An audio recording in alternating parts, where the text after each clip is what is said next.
Hey there, hello and welcome. It is Madeline here, and today I'm talking about what Mr. Rogers and I have in common. It may surprise you.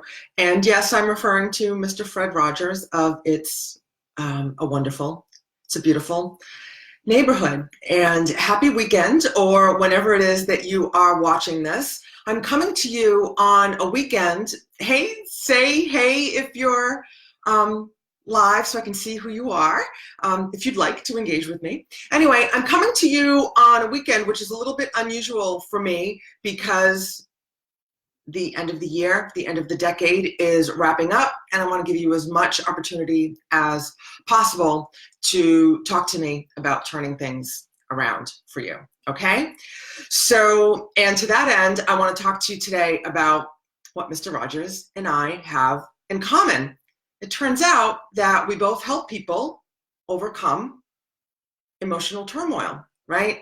Mr. Rogers. So I recently went to see the Mr. Rogers movie with Tom Hanks, and it was delightful. I highly recommend it, but I'm going to give the story away here, okay? So there's a spoiler alert for you, and it wasn't what I expected, but I really enjoyed it. It was delightful. Anyway, and as I watched the movie, I was like, oh, Mr. Rogers does what I do, right? Did what I do, only he did it for children, right? So he was, which I didn't realize. I watched Mr. Rogers as a kid, but I didn't really realize that the service that he provided was that he was teaching children how to deal with negative emotions and traumatic things that happen in life. Right? He's teaching them how to deal with life. And he was talking about how to navigate challenging situations and negative emotions, which is what I do, right? So anyway, in the movie, the movie's really about a reporter. I think his name was Lloyd. I'm going to call him Lloyd, who worked for Esquire, and it was based on a true story. And he was assigned to do a short story on Mr. Rogers, right? Because Esquire was doing an annual edition of Heroes, okay?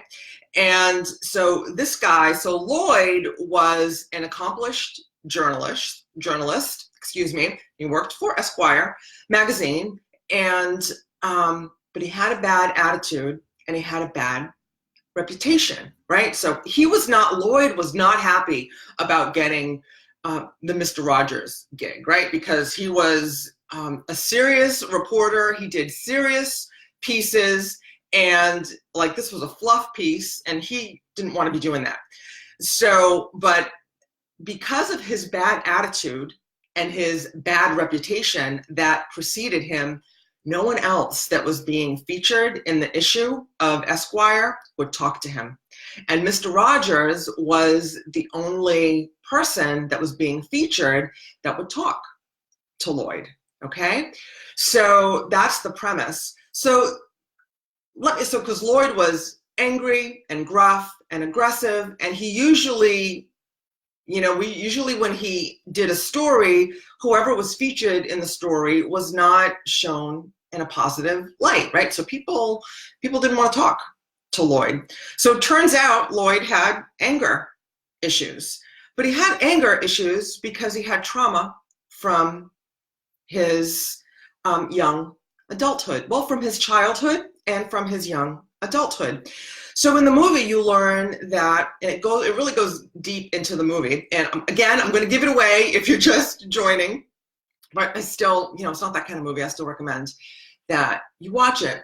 So it turns out that Lloyd's father was an alcoholic, and he was, he called him a drunk, and he left Lloyd and his mother when Lloyd was a young child. Trauma, number one, right? That's traumatic. And I know that, parents separate on a regular basis.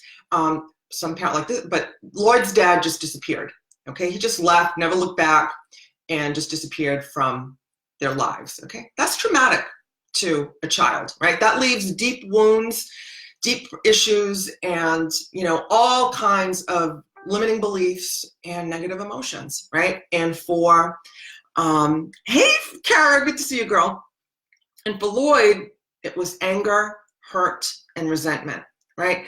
And I know I usually talk about anxiety and depression, but these negative emotions of hurt, anger, and resentment are a little different, but they have the same impact on our physiology, on our body, on our mind, and our spirit, which is that it separates us from our spirit.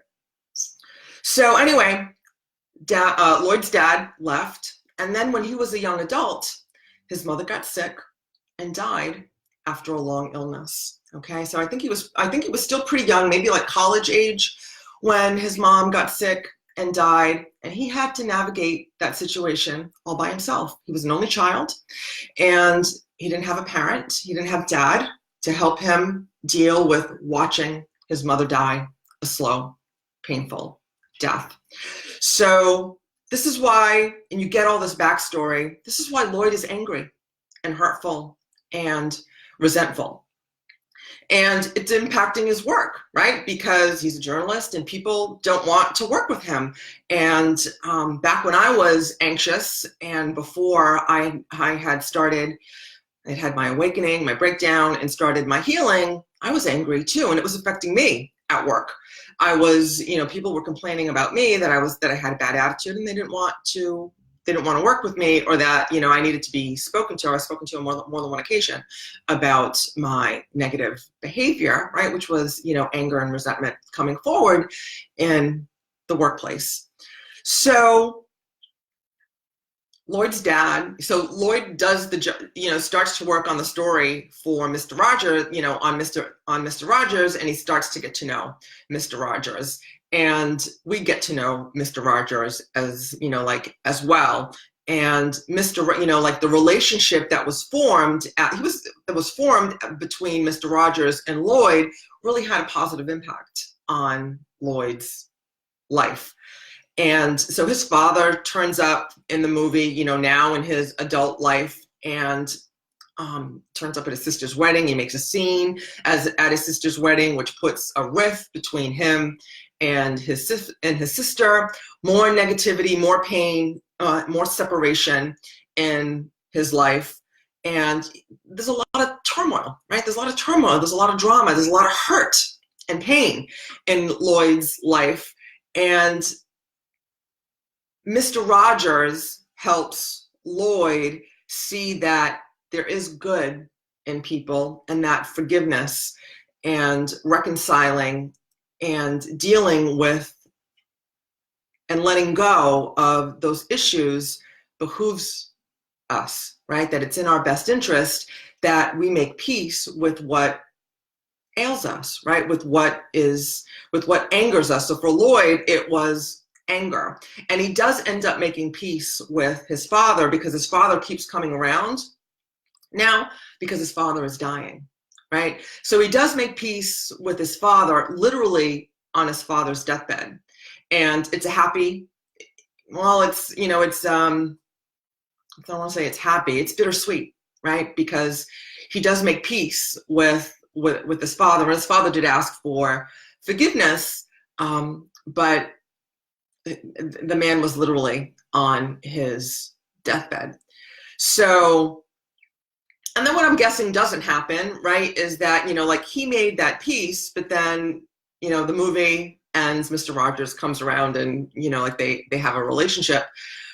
But what you don't see in the movie is that Lloyd made peace with his dad, but he's still carrying around that hurt, right? And he hasn't learned how to let go of those negative emotions. So they're still going to come up, which is where I come in, right? So Mr. Rogers is Mr. Rogers is no longer with us, may he rest. And it's not likely that, a Mr. Rogers type is going to, come into your life and have that kind of impact in your life. And even if, to help you see the light, right? But even if they do, you still need to let go of all of that pent up negative emotion, because what happens is, right, so I'm going to go back to Lloyd, right? So Lloyd's dad left when he was young, right? So there's feelings of abandonment, hurt, confusion, and anger that, well, at this point, just confusion and what did I do in order to deserve this, right? And all kinds of limiting beliefs and are born about, I must have done something, I must not be worthy of love. I'm assuming, but this is what I hear. This is what I hear in my work, and this is pretty. Psychology 101 tells us that this is how we operate, right? So that was the first. Let's say that was the first trauma, and then the gestalt is formed, right? That's or the base of the hurt and the anger and the resentment is formed, and then Lloyd didn't learn how to process those emotions, how to release those emotions. So he carries them with him into his life, right? And then he continues to get angry and get hurt and be sad because life has challenges, right? And then the gestalt has the snowball effect, and it gets bigger and it gets bigger.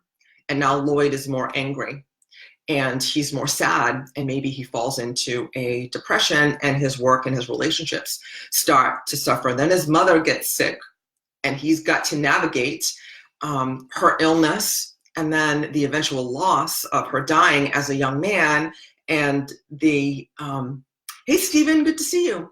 And then the snowball gets bigger. The negative emotions get bigger. This is what I call emotional baggage, right? In my other videos, right? And it's getting bigger and bigger and more difficult to carry around, and then start showing up in areas of our life, right? In our personal relationship. Lloyd was married with a small child, and his relationship had challenges, of course, but that wasn't the highlight of the movie, right? His personal relationship. But of course there was challenges with her as well, because now that I hope you can see, right, now that you start to carry all of this around, then it gets hard, and you haven't let it go. You haven't learned how to process it. And then it just becomes this big thing in your life and is getting in your way. So, it starts to impact your relationships and your work, like it did for Lloyd, like it did for me before I learned how to overcome and heal from these circumstances. So for me, it was anxiety and overwhelm. And for Lloyd in the movie, it was really anger and resentment and hurt. And you can see how it doesn't matter what the negative emotion is, this is having a real impact on your life. So in the movie, Mr. Rogers was what helped, which is what started Lloyd on his road to healing. Mr. Rogers isn't coming to your rescue, but I am, right? So this is the work that we do in my Primordial Power program. We look at what's going on with you, and then we bring it up, and then really, my loves, we let it go in a few hours over a couple of days, and then it's gone. It's gone. It's gone. It's miraculous. I can't believe that this isn't being taught in medical school, but it's not, right? So I'm a master practitioner of mental and emotional release. I've had breakthrough sessions myself, and this is the work that I do with my clients. We do it pretty early on in the program, and we let go of that stuff. We let go of your emotional baggage, right? Of that big snowball, whatever it is for you, we let it go like that. And then I help you integrate the changes into your life. So, as I mentioned, enrollment is open to my Primordial program, my Primordial Power program now, right? So it's going to begin officially on the 23rd, the 23rd of January, and I'm going to close enrollment on January 10th. But if you book a clarity call with me now and we decide to work together, you'll get an extra onboarding call, you'll get an extra year-end reflection and planning call one-on-one with me, and we'll get you started right away. Okay, so, and if you'd like to talk to me about, how I can help you with your situation, I invite you to book a complimentary clarity call, right? Doesn't mean that we're going to work together. It's really just a call that's really all about you, what's going on with you. What I find in most of my calls is that we get at the root cause. The root cause usually comes up in the first or second call, right? So book the call and we'll talk. We'll get clear on what's going on with you. And then if I can help you with that, I'll show you how. And if not, if I know somebody that can help you, I'll point you in their direction. Or if, whatever, it'll be a good 20 minutes that you will get working on yourself. You'll get clear on what's going on with you and get direction on where you can go in the, like what direction you should be moving in so you can resolve your situation, so you can heal your situation. Because if you're listening to me, you probably need healing. And you schedule that call by going to MadeleineCorrea.com/apply and grabbing your spot. I have spots over the weekend and in the coming days before the new year. Okay, right? So it's a new year. It's a new year. It's a new decade. The time is now, my loves. Okay, right? There's no more waiting. The Christmas and the Hanukkah and Kwanzaa holidays are behind you, and it's time to get it together, right? And you can get that one-on-one reflection and planning call with me if you book your call book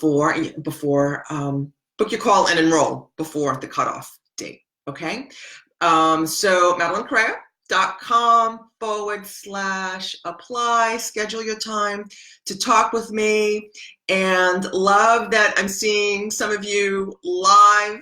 And I hope this serves you. I will look forward to seeing you again soon. And in the meantime, I will see you in the gap. Namaste. Be blessed.